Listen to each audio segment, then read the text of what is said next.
Welcome to this Money Monday edition of Liquid Lunch on Biz TV. I'm John Tobacco. We're coming to you continuously from the Corona Bunker Studios right here in my living room in Staten Island, New York. Lots of going on.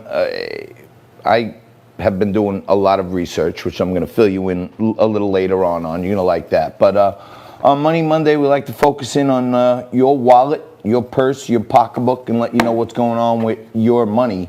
I've been talking for a while now about how the market has been the wealthy recipient of a whole bunch of artificial cash that the government created, trillions and trillions of dollars of liquidity during the coronavirus theory here, and all that money that's come into the market has caused this growth, taking it from 20,000 to where it is today, almost 27,000. As we come into the hour right here, 26.6.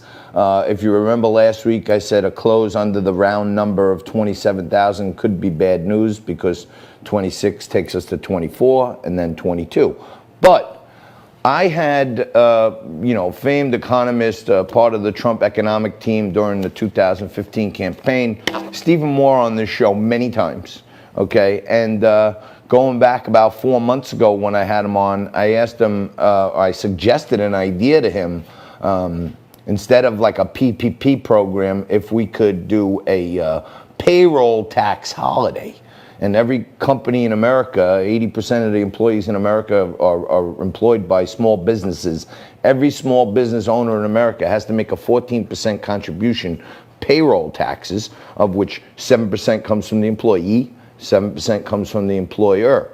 And I asked for a payroll holiday. I asked Stephen Moore, and he said, I don't love it. I don't love giving stuff away. Lo and behold, if you saw Donald Trump yesterday on his great interview with Chris Wallace on Fox News Sunday, Trump was talking about just that. One of the things he wants to see in the next stimulus bill is a payroll tax cut or a payroll tax holiday.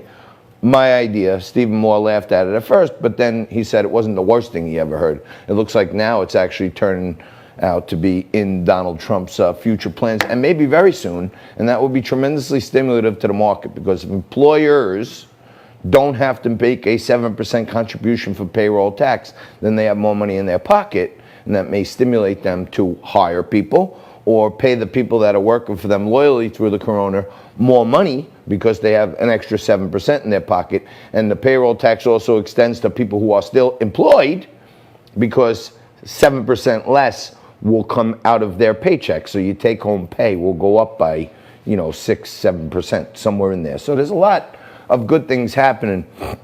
It's not reflected in the Dow. I think the Dow is in some dangerous territory here, depending on how the news continues to manipulate the different spiking states. And if a lot of states start to close down again, that's going to have a really negative effect on the market. And as I've told you many times, the market looks forward. So if states are starting to shut down again, then it's very, very difficult to tell when they'll be profitable again. And as I've told you time and time again, the one thing the market hates most is uncertainty. So I'd be very careful here. Bitcoin is in the same place. I talk to you about it all the time. I think it's a great flight to safety asset. It's a great alt asset. It's something you should consider having in your portfolio. At 9,100, it's in a very, very tricky place. We needed to get above 9,400 to get through 10,300. But if it breaks down below 9, and it tested the 9s on Friday and over the weekend, if it gets below 8,700, it could be all the way down as low as 7,000. So keep your eye on the portfolio. My last time I entered Bitcoin was in October at 8,000, so I still feel good about it. And below that, I can tell you I think it'll be a great buying opportunity, because there's a lot of upside, but it's in a really strange range here, and there's some good support between 9 and 10,000. Above 10, it goes nuts. Below 9, it could go way back down before it decides to come back and go nuts. We're going to go nuts with ourselves right after this when Gary Goldman joins us. He's a nationally recognized host of Business, Politics, and Lifestyle, his weekly talk show on WCRN 830. We'll take a quick break, come back with more Liquid Lunch right after this.